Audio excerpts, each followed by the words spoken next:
You feel better tomorrow. I do. Hey, everybody. Today we're going to be talking about ways to boost your immune system. So I've got Stephanie with us, who is going to get into that a little in more detail than what I'm going to cover here today, too. So it's going to be good. You're going to have different ideas, things you can do naturally to boost your immune system, ways that you can support your body. I've been hearing so many people are coming down with, colds, flus. I've been hearing some COVID stuff, allergy things, all kinds of things that are happening when we start to enter these cold weather months. And I am kind of succumbed to it myself a little bit. And so I'm trying to do all the things that I can do and know to help support my body. And even when we do all that, sometimes the stress of holidays and other just things in our life can actually impact how we're feeling. So let's discuss some of the things. I've got about 9 or 10 things to talk about, but there's going to be some things lumped together, and I think it'll make sense for you. But you just need to really think about, especially as we enter the holiday season. And when you think about, we start with Halloween in October, and when people start eating junkier foods, I swear it starts with that time of year, because we buy all this candy, or that's just kind of a thing with all these holidays, and we start adding a bunch of sugar to our diet. It is no wonder with sugar and stress that people end up by getting sick. So what do you do to counteract this? So one of the things that's super important is to make sure that you are maintaining or trying to obtain really good gut health. 70% of our immune system is formed in the gut. And so if you have poor gut health at the start of this season, and if you are, sick on top of it with, a virus or something like that, it's going to be harder and harder to stay healthy through the season. It starts with your gut. You should be working on gut health all year long. So things, we'll talk about more specific things you can do for your gut, probiotics, etc. But there's lots of foods that you can eat that will actually help your gut or can keep your gut from becoming unhealthy. All right, so the next thing, eating colorful foods. So I have a whole program. It's called the 6 Days to Better Energy, and it's all based on the colors of our foods, because sometimes we don't really think about, what does the red in our food mean? What does the purple in our foods mean? They mean specific things, and they're there to help you stay healthy and to keep you from getting sick. And, that's why a lot of fake foods are artificially colored to make them look pretty and healthy and all the things, and they're not. So making sure you're boosting up your antioxidants by eating whole, healthy foods, that is going to be imperative for maintaining a healthy immune system. The third thing to talk about is something, and I'm sure Stephanie might, maybe you'll touch on this a little bit, but it goes kind of back to the gut health aspect. But one thing you can do to just kind of I don't know, it's not a huge commitment, just really taking in some good bone broth on a regular basis, or when you make soups, use bone broth as the base. And that is really good for your joints. It's good for your skin, and it's really good for your immune system. There's sort of a healing effect of it. That whole wives' tale about grandma's chicken soup, that whole thing, it means something. So I learned once upon a time in pathogenic microbiology class that just the warming of your mucosal lining keeps microbes from attaching and causing illness. So it's not just about that's actually a thing. It's actually supportive of your immune system and to keep things flowing so that microbes can't attach and cause infection. All right, so that's several reasons why bone broth and things like that are helpful. Vitamin C and vitamin D are huge. We've all heard about vitamin C in our immune system. Everybody knows that. There's all different products out there that, imply that if you take this vitamin C, something or another, it's going to help you from getting a cold or whatever. There is absolutely, data that shows that the immune system and the cells involved in the immune system are supported by actual intake of vitamin C, and a good level of vitamin C keep bacteria and viruses at bay. And the thing is, we've also been sort of accustomed to believe that you get your vitamin C from Tropicana orange juice.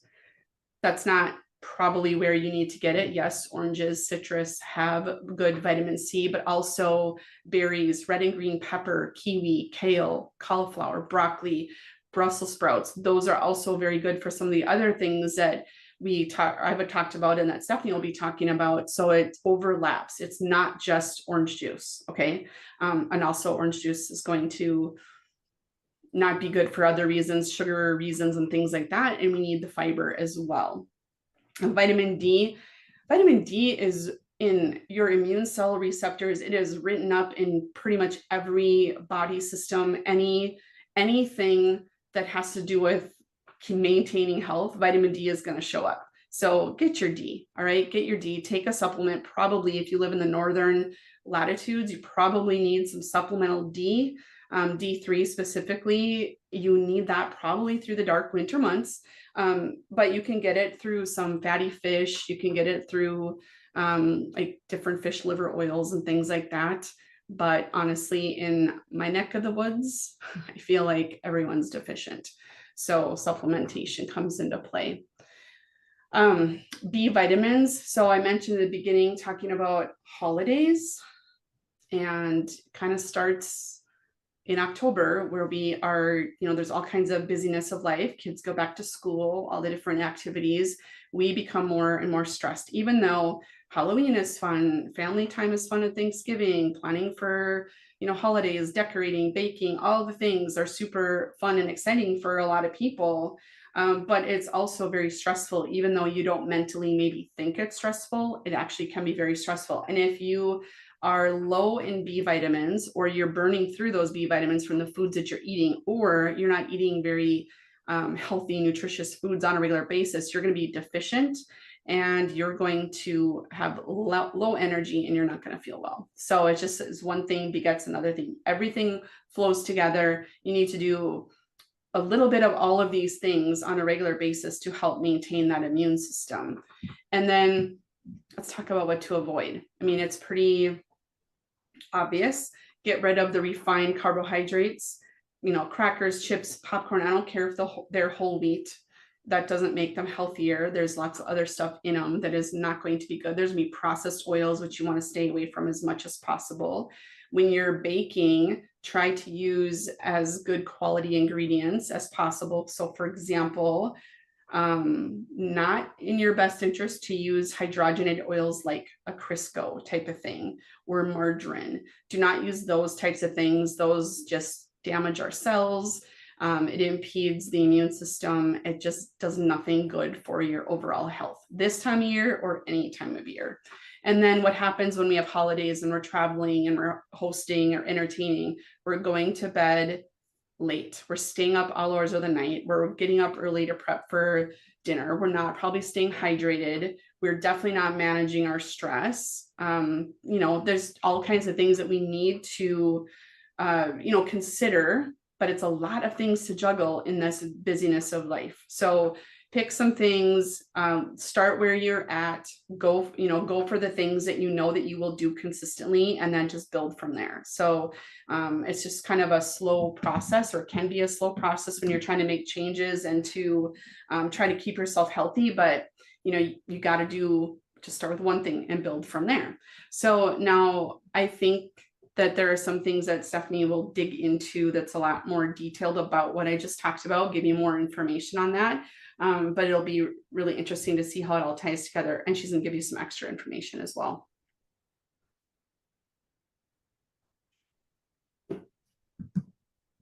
Okay.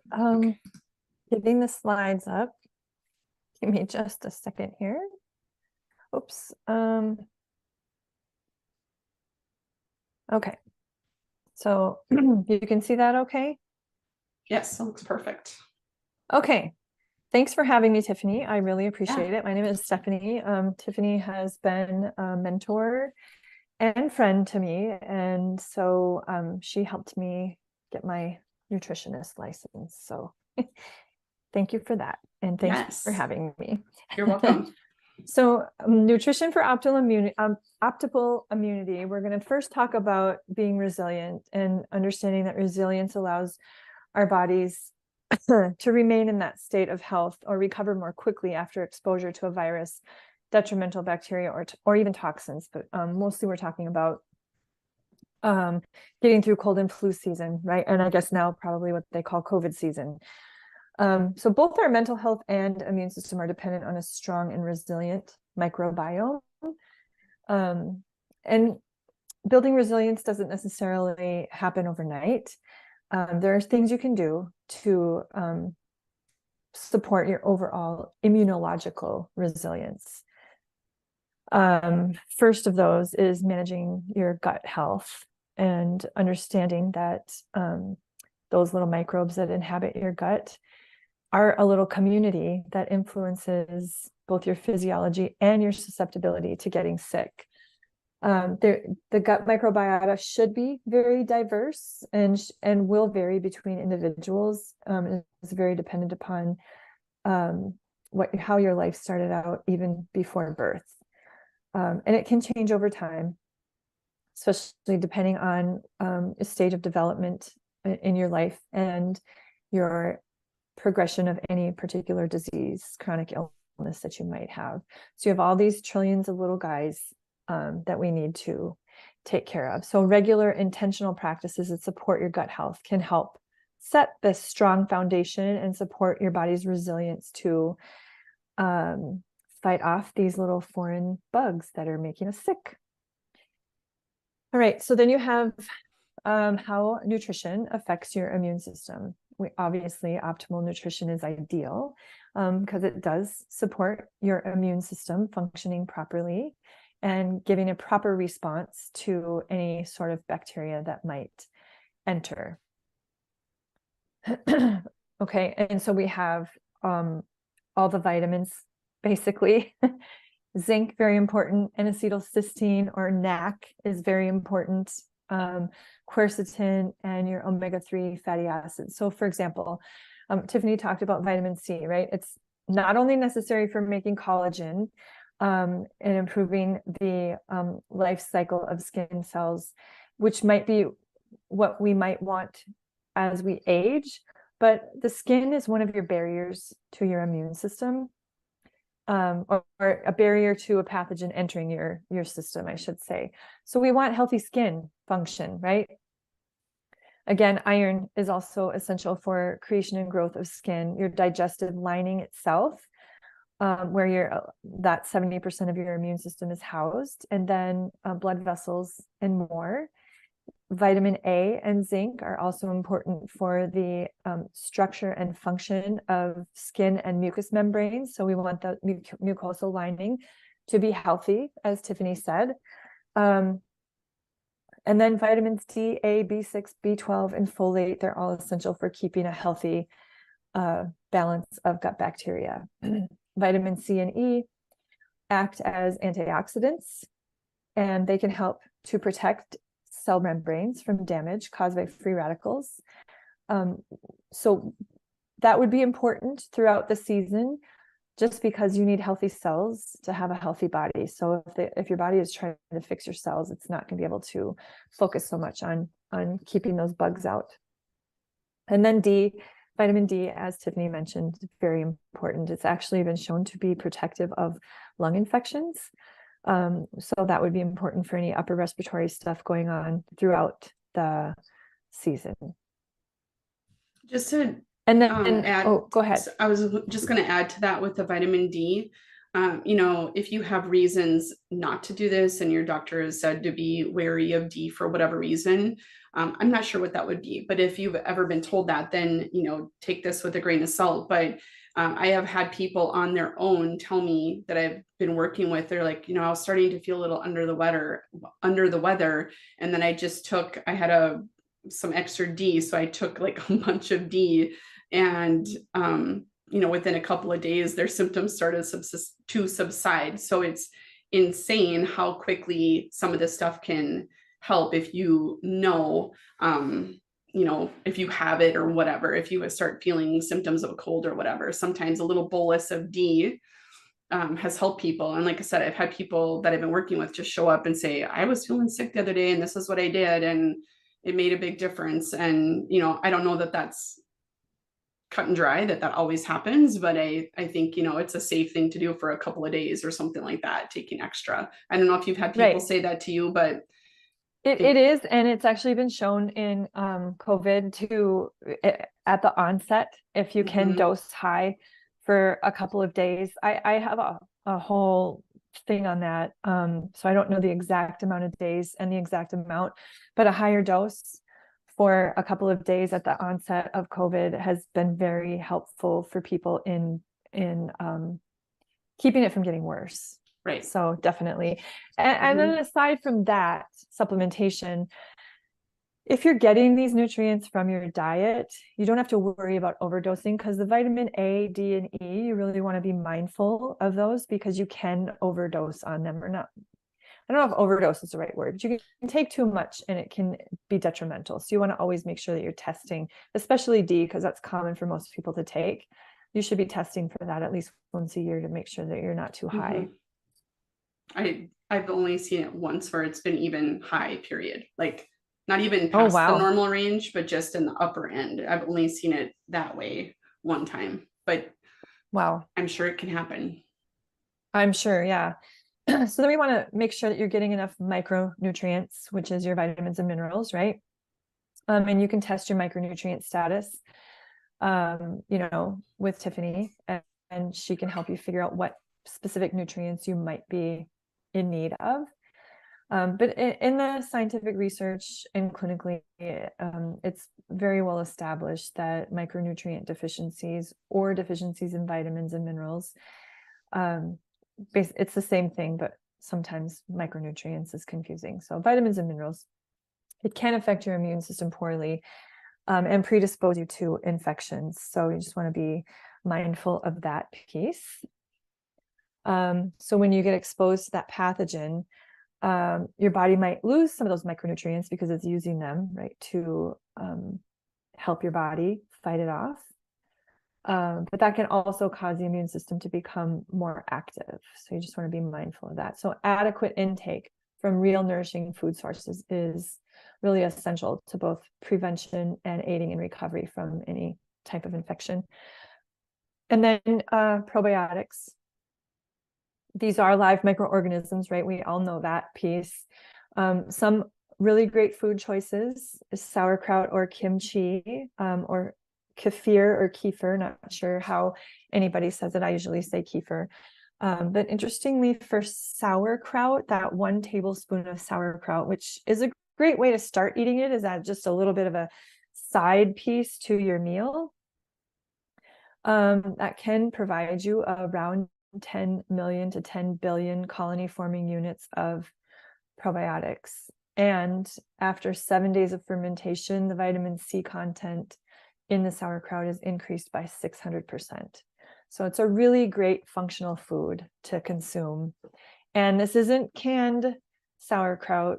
You have to get the refrigerated kind if you're buying it in the store, but it's super easy to make at home, and you can easily find a recipe online and probably a YouTube video. Other things you can look at: unpasteurized pickled foods, and then yogurt, even non-dairy yogurt, because that will be fortified with probiotics. So those things can be really helpful in improving the mucus production, which can interfere. Dairy yogurts, if you have an issue with them, can produce more phlegm and mucus, which may interfere with your body's ability to clear out bacteria and pathogens. And then with supplementation, you just want to consider strains that are Lactobacillus acidophilus genus and species, and then the Bifidobacterium lactis. But I would go for more specific strains, and then I would work with someone to figure out what those strains are that you might need. And then prebiotics, those are the fibers that we're getting from our fruits and vegetables, the non-digestible fibers, but those are the ones that the micro organisms in your gut, so the bacteria in your gut, will consume, and then it will provide the quote unquote good guys with the food they need to overtake the quote unquote bad guys, and then it will keep your gut bacteria in a better balance, allowing for them to assist your immune system in fighting things off. So great prebiotic foods: garlic, onions, leeks, asparagus, apples, greener bananas, apple cider vinegar, and Jerusalem artichokes. I didn't list them here because they're only available in the springtime, so they're not readily available, but those are an excellent source of prebiotic fiber as well. And then bone broth, as Tiffany mentioned, your grandmother might have known best, because homemade bone broth has been around for centuries. And it does assist. The GALT is gut associated lymphoid tissue. So it's part of your immune system that's in your gut. It is so easy to make and so good for you, but it does contain N-acetylcysteine, which is a compound found in a lot of bronchitis medications. So it works as an expectorant to break up that phlegm and mucus in your chest. And research has shown that it may also increase white blood cells. So that's our immune system's army of defense. And it also contains that collagen and gelatin, which have excellent gut healing properties and provide the nourishing calories through protein and fat. You can make bone broth from any bones that you may have in your house. It doesn't necessarily have to be chicken, turkey, or beef. Those are just probably the more common ones. I've had bone broth made from a combo of lamb and beef, and that was really tasty. You can make it from fish bones. And if you have whole fish, you can actually cook all of the fish that you don't actually eat, the flesh part. Cook the rest of the fish, and that will gel up real nice and be really good for you. I also always add to mine the neck and the gizzard and the heart and the liver, and I cook that with my broth and then strain that all out. You just add good filtered water. You can add onions and carrots and celery, any herbs and spices you want. I typically just do onions, carrots, and celery. I save the chunks off of what I cut off of whatever I'm cooking for. A little bit of apple cider vinegar, and then I cook it in the Instant Pot in 90 minutes. And then sometimes I have it for breakfast with a little bit of salt and some ginger and maybe a little bit of lime and a little bit of canned coconut milk. And it's like a tom kha ghee, I think is how you say it, without the meat. It's super delicious. So I would encourage you to give that a try. You can also buy it in the store. You can get like Bonafide Provisions or Kettle and Fire are great brands to buy from the store if you don't want to make it, but it's so cheap to make. So I would recommend giving it a try. Yeah, it's cheap and easy. Costco also has organic sipping bone broth, and I think they have both beef and chicken. I feel like I've seen both, and those are good when you just want, if you don't have time to make or don't have the bones or whatever. Yeah. Good idea.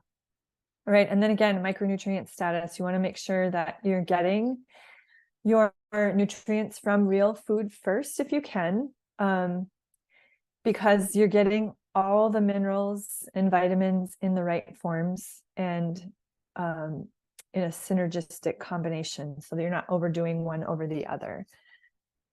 It's just beneficial overall to get it from your food first if you can.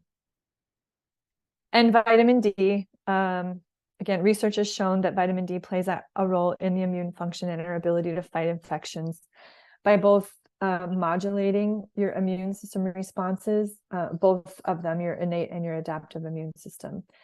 It helps to decrease inflammation, and it has antiviral, antimicrobial, properties. And again, it can protect against those respiratory infections. Adequate intake will support your immune system and support healthy brain, metabolism, healthy thyroid function, bone health. I mean, it's good for all kinds of things. And then great sources, those wild caught fish, such as salmon, other fatty fishes, pastured eggs. So if you can get the Vital Nutrients, is that the brand that they have in Target? I know they're expensive, but if you spend money on any groceries, get the highest quality eggs, the highest quality fats that you can get. And beef liver, another great source. So if you like liver, go for it. I'm not a fan. Cod liver oil is another good option, and you can get that in capsule form. And then mushrooms, not super bioavailable in mushrooms, but is still a good option. And then obviously sunlight. If you can get that exposure in the summertime or wherever you live, get out 10 minutes a day without sunscreen and expose your skin, and that will be really helpful. And then you can supplement, but again, I would work with somebody to do that and just make sure that you're getting also that K1 and K2 vitamin with your vitamin D to help prevent any calcification of soft tissues. And of course, you can work with Tiffany to figure out which one of those is good for you. Vitamin C, again, very well known as a powerful antioxidant and supporting the immune system, and has even been shown in some research to lessen the symptoms of a cold, maybe not necessarily shorten the duration, but it can help out a little bit. And the research on that is mixed, but can't hurt, right?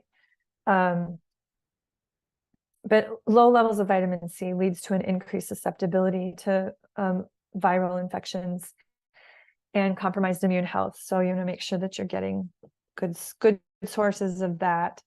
So, any of your colorful fruits and vegetables, so bell peppers, your tropical fruits, your lemons, your limes, your grapefruits, berries, broccoli, Brussels sprouts, kiwi fruits, your leafy greens, and then acerola cherries.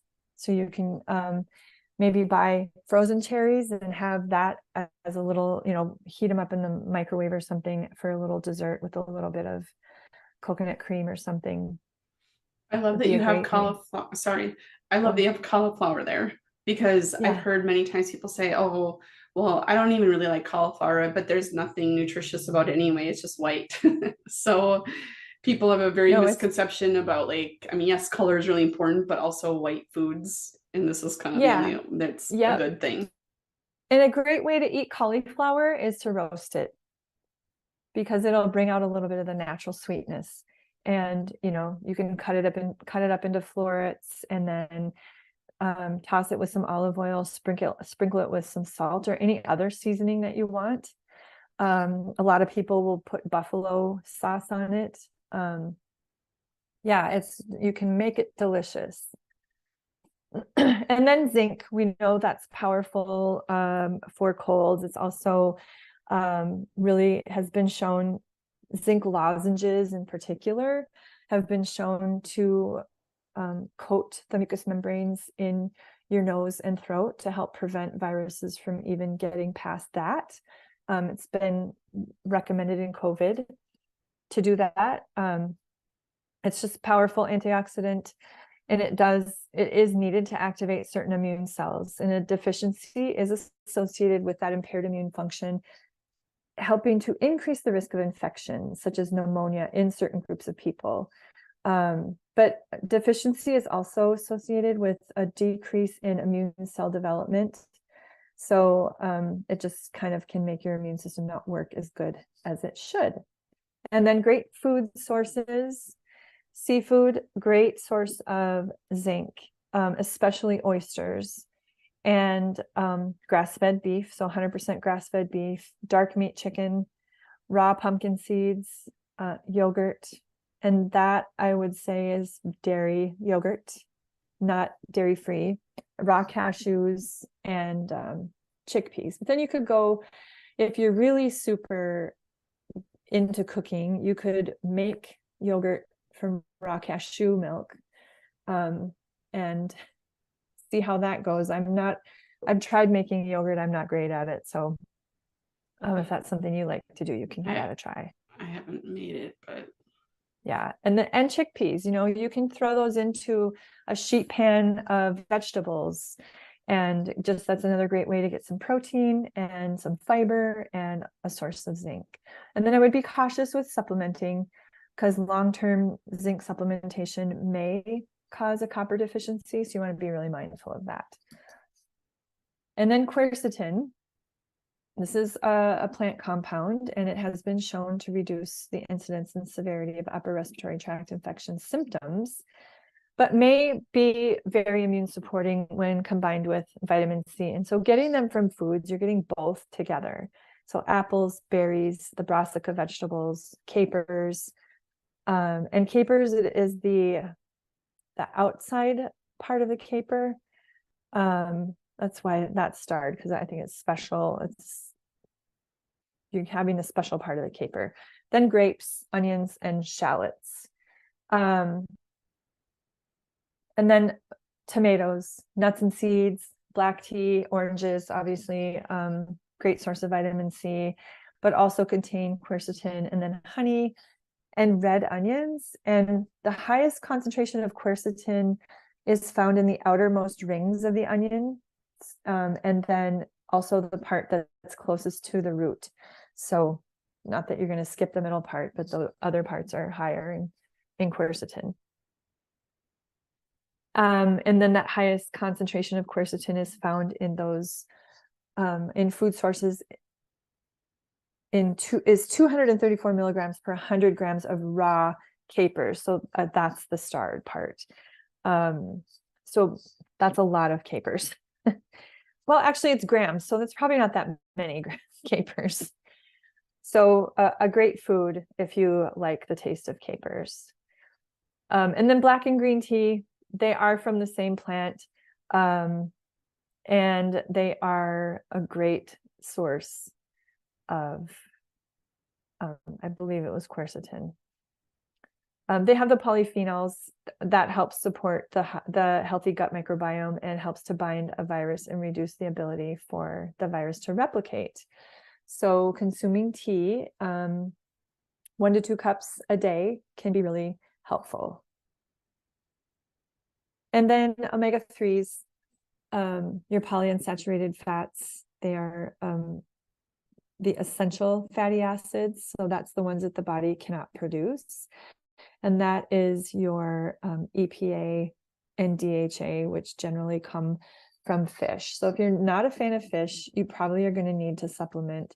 But the best way to get these is through the foods that contain them, because there's an extra conversion piece that happens with just taking the fish oil that can be less effective or efficient. So the omega-3s, they help with the inflammatory response, and they provide multiple health benefits besides helping your immune system. They're helpful in chronic diseases like inflammatory bowel disease, depression, cancer, cardiovascular disease, and rheumatoid arthritis. So they're really, really good for you. 2 to 4 servings of wild caught fish per week, things like salmon, sardines, mussels, herring, anchovies. And then the plant-based version would be chia seeds, ground flax, hemp, and walnuts. So any of those or multiple of those, if you consume, oatmeal, gluten-free oats, whatever that looks like for you, you can add a little bit of chia seeds when you're cooking the oats, and then you can add in hemp seeds or walnuts or both as a topping. And it adds an extra source of protein, but then you're also getting those great plant sources of the EPA and DHA. And if you do not enjoy fish, you may want to consider supplementing with a high quality fish oil. And you want to probably go over that with your practitioner. And then ginger. I mentioned putting ginger in the bone broth. It's great antimicrobial, antifungal. Supplementation in whole food form has shown to have an effect in lowering your CRP or C-reactive protein. Sometimes that's a blood test that your doctor will do to check inflammation.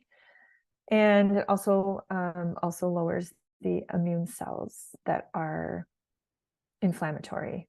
So it's anti-inflammatory and immune supporting. Getting again that whole food form, not the powder in the spice aisle. Almost every grocery store has ginger root available. And I just store mine on the counter. Sometimes it dries out a little bit. You can store it in the fridge as well, but you can grate it into stir fries. You can simmer it with water to make a tea. You can add it to smoothies. You can put it in certain kinds of soups. It's great in more Asian type dishes, or maybe even in Indian food. You can steep it in almond milk and add other spices to make sort of, like a chai flavor, maybe add cinnamon and cloves to something like that. And you can also get frozen ginger available as cubes in a lot of grocery stores, but you want to be mindful if it's combined with oil, which it usually is. So you would want to avoid that if it's in something like soybean oil or canola oil. And then garlic has been used to treat and prevent respiratory infection, and it contains the allicin and allicin, which are chemical compounds in the garlic that are antimicrobial. So you can chop, peel, smash fresh garlic, and if you allow it to sit for 10 to 15 minutes, that increases the allicin in it and can just boost its nutrient capacity. Though you do have to, once you cook it, it loses that. So maybe put it in at the end of a dish so that it doesn't get fully cooked. Plus, you're getting the prebiotics from it. So it's a win-win there. And then other herbs and adaptogens. So you can add in fresh herbs into any sort of cooking or drinking beverages that you're doing. Thyme, oregano, lemon balm, sage. And then other adaptogens such as holy basil, ashwagandha, astragalus, and medicinal mushrooms. So specifically reishi, and which I guess the plant name is Gandoderma luticum. Astragalus, and maybe I'm pronouncing that wrong, but it's one of the most vital herbs used in traditional Chinese medicine with its immune enhancing effects. Traditionally, it was used as part of a general lifestyle practice, and it was featured in soups and medicinal teas. And it has been said to provide protection against heart, brain, liver, kidney, intestine, and lung injury. And then isolated parts of it have shown significant prevention of tissue injury through antioxidant mechanisms. So it's a great little compound. And then again, be sure to discuss your use of any of these with a healthcare practitioner, especially if you're pregnant or if you're on immunosuppressive medications or have autoimmune conditions, because some of these can flare up your immune system instead of providing protection. And then your lifestyle practices. We probably all know that these are important, but staying well hydrated, drinking plenty of water, and making sure your water is getting into your cells. So if that means taking an electrolyte or a pinch of salt, and aiming for half your body weight in ounces daily, but not exceeding more than 100 ounces. So if you're carrying around one of those 40-ounce Stanley cups, shoot for 2 of those a day if you're, if that works for your weight. Making sure you're getting really good sleep, aiming for 7 to 9 hours, depending on your body. That's really helpful. And then practicing some deep breathing. We all probably could practice doing this a little bit better, just so that you're, watching how you breathe in times of stress, making sure you're getting enough oxygen to your body, including your digestive system. That will help increase your blood flow, right? And encouraging a better intestinal response and action, and works to enhance your digestion overall.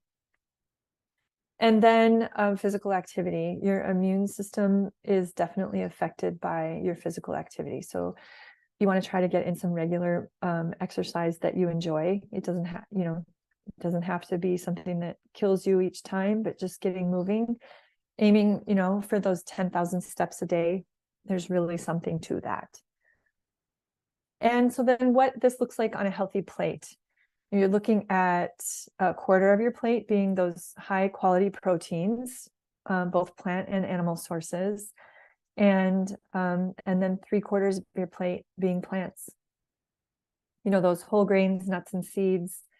I wouldn't aim for necessarily a quarter of your plate to be nuts and seeds.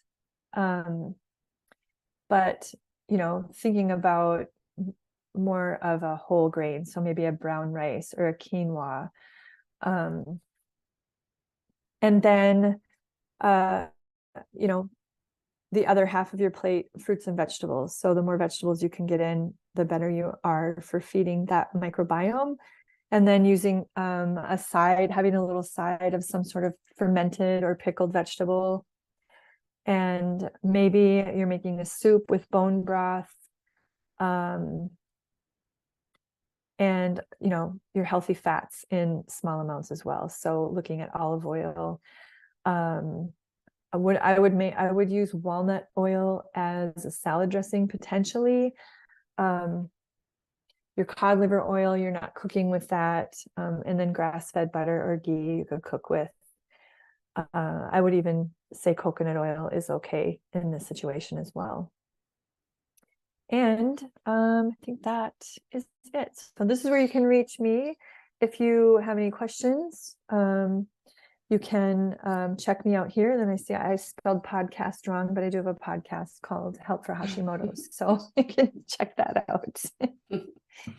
That's awesome. That I love how we were on the same page with things. We didn't even talk specifically about what we were going to talk about.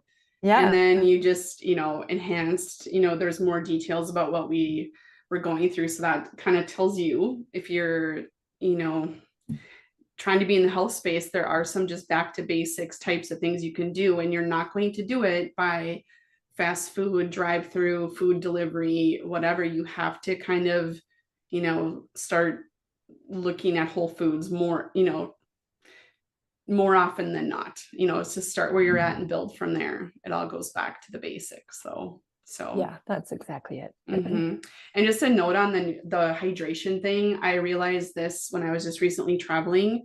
I was drinking water like crazy. You know how when you fly, you lose a lot of water when you fly, and just whatever, different surroundings, stress, whatever. And I just noticed it's like I was drinking and drinking and drinking, but it wasn't, I didn't feel hydrated, if that makes sense. And then I started putting just a little bit of salt into my water, and then it started to come in. And, you know, we're kind of told to be afraid of salt. It's not very much. It's more like a pinch, and like this 24 ounces or whatever. And then I have noticed it as well when I have not been feeling well and probably just not drinking as much. And then I've been going to like hot yoga and I barely sweat. And it's 125 degrees in there. And I'm warm.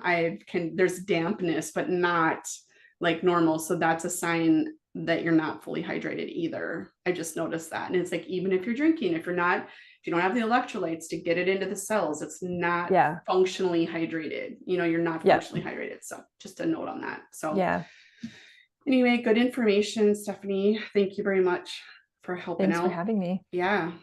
We'll have to come back and do some more like this. Yeah. All right. Thanks, everybody.